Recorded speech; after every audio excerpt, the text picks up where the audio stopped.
কপাল সেখানে সিজদারত রয়েছে, সাজিদান লিল্লাহি তাআলা, তারা আল্লাহ তাবারক ওয়া তাআলার সিজদারত অবস্থায় রয়েছে।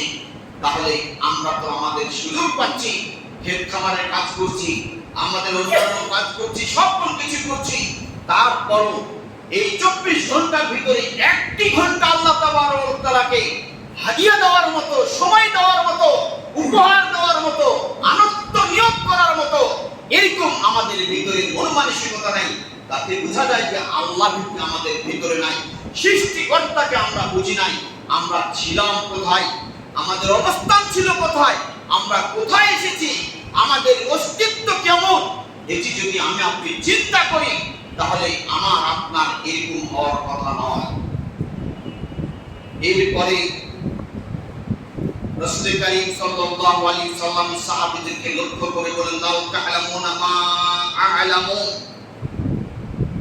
আমি যা জানি তোমরা তা যদি জানতে, লা দাহিকতুম কলিলান ওয়া বাকাইতুম কাসীরা, তাহলে তোমরা হাসতে কম এবং বেশি বেশি করে কাঁদতে। অর্থাৎ এই পৃথিবীতে হাসি তামাশা নেই, মানুষ মুগ্ধ রয়েছে, আল্লাহর ভয় ভীতি নেই, উঠে গেছে, তামাশা করছে, ভয়, তারা হাসি মুখে হাসি ঠাট্টা করে দিনগুলি পার করছে। আল্লাহ নবী বলছে, আমি যা জানছি, আমি যা দেখছি, এটি যদি তোমরা দেখতে পেতে তাহলে তোমরা হাসতে কম আর বেশি বেশি করে তোমরা বন্ধন করতে। এরপরে হাদিসে রাসূল করিম সাল্লাল্লাহু আলাইহি ওয়াসাল্লাম কোরআন একটু বলেন আর অংশে শুধু কাদায় বেশি, ওমা তালাজ্জাতুম বিনিসাই আলাল ফরশ, স্বামী স্ত্রী বিছানাতে আমোদ প্রমোদ করার সুযোগ তোমাদের থাকতো না। আল্লাহ ভীতি যদি থাকতো তাহলে বিছানা ছেড়ে দিয়ে সিজদারত অবস্থায় আল্লাহকে ডাকার জন্য সর্বদা ব্যস্ত থাকতে। কিন্তু আমাদের আমোদ প্রমোদ বিমতে অন্যায় অশ্লীল বেহায়াপনা কাজের সাথে আমরা এতটাই ভাবে জড়িয়ে পড়েছি যে আল্লাহ ভীতি ভয় বলতে কোনো কিছু নেই।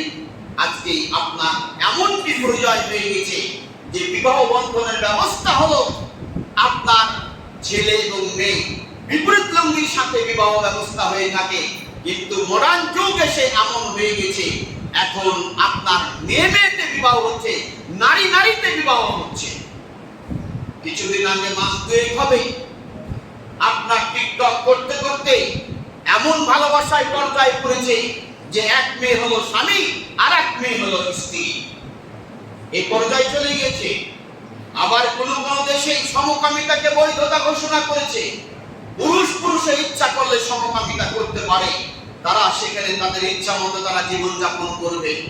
আপনি কি সেই আকাশের পাথর বৃষ্টির অপেক্ষা করছেন যেটা লূত আলাইহিস সালামের উপরে তিনি দুঃখ করে আক্ষেপ করে বলেছিলেন তার কওমকে, শোনো তোমরা এই সমস্ত কর্মে জড়িও না, আমার কয়েকটি মেয়ে রয়েছে, আমার গ্রামবাসীর মেয়ে রয়েছে, তোমরা আমার মেয়ের সাথে বিবাহ বসো, তবু তোমরা এই কুকর্মগুলি করো না। তাহলে এইগুলিও বেড়ে গিয়েছে।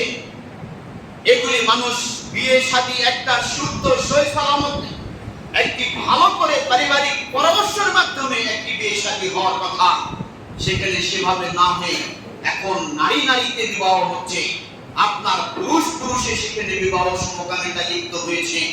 এই জন্য অপেক্ষা করতে হবে আসমানের গজব পাথর বৃষ্টির জন্য।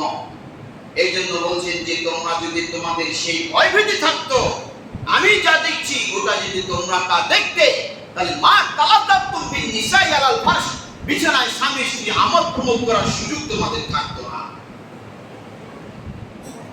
এরপরে কি বলছেন দেখেন ভীতিটা কিরকম, ওয়ালা খারাজতুম মিনাস সাআদাতি তাজআউনা ইলা আল্লাহি তাআলা, তোমরা যদি সেই অবস্থাটা লক্ষ্য করতে, আল্লাহর শাস্তি এবং কাল কিয়ামতের জাহান্নামের ভয়াবহতা এটি যদি তোমাদের ভিতরে থাকতো, তাহলে তোমরা আল্লাহকে ডাকার জন্য বন জঙ্গলে চলে যেতে, বাড়ি বাড়ি ছেড়ে তোমরা জঙ্গলে গিয়ে বনে গিয়ে তোমরা আল্লাহকে ডাকতে।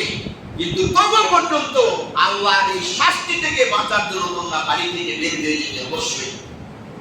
তাহলে এরকম ভয় ভীতি তোমাদের ভিতরে থাকা দরকার ছিল। আমি যা দেখি তোমরা তা দেখো না। আল্লাহ নবী বলেছেন, হাদিসটি তিরমিজি এবং হাসান।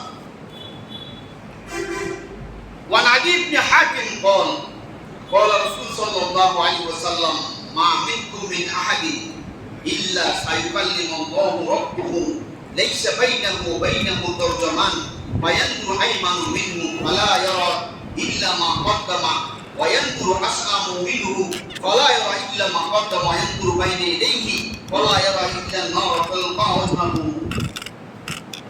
আদি ইবনে হাতিম থেকে বর্ণিত, তিনি বলেন রাসূল করিম সাল্লাল্লাহু আলাইহি ওয়াসাল্লাম বলেছেন, তোমাদের মধ্যে কেউ যে সেই দিন কাল কিয়ামতের দিন মাঠে রবের বিচারের কাঠগড়ায় সরাসরি মুখোমুখি হবে, লাইসা বাইনাহু ওয়া বাইনাহু তারজমান, তার মাঝে এবং রবের মাঝে কোনো দোভাষী থাকবে না। অর্থাৎ দুনিয়াতে আমরা এক দেশ থেকে আরেক দেশে গেলে, সৌদি আরবে গেলেন, আপনি সেখানে আরবি ভাষা, আপনি আরবি ভাষা জানেন না, যে আরবি ভাষা জানে, বাংলাও জানে, তাকে আপনাকে সঙ্গে নিতে হবে। একটা সৌদি লোকের সাথে বা অফিসিয়াল কোনো কাজ আপনাকে করতে হবে। কিন্তু আমি আপনি আজকে আরবি ভাষা জানি না, বাংলা ভাষা, আমার দেশের ভাষা যেটি বাংলা, সেটি আমি জানি, কিন্তু বিচারের কাঠগড়ায় যেদিন আমি দাঁড়াবো, আমি রবের সামনে যেদিন বিচারের সম্মুখীন হব, সেই দিন সাইয়ুকাল্লিমুহু রাব্বুহু, তখন সে তার রবের সাথে কথা বলবে, বাইনাহু ওয়া বাইনাহু তারজমান, তার মাঝে এবং আমার মাঝে, বান্দার মাঝে এবং আল্লাহর মাঝে কোনো দোভাষী থাকবে না, কোনো ভাষাবাহী থাকবে না যে আপনাকে অন্য ভাষায় পরিবর্তন করে আপনাকে বোঝানো হবে, এরকম কেউ থাকবে না।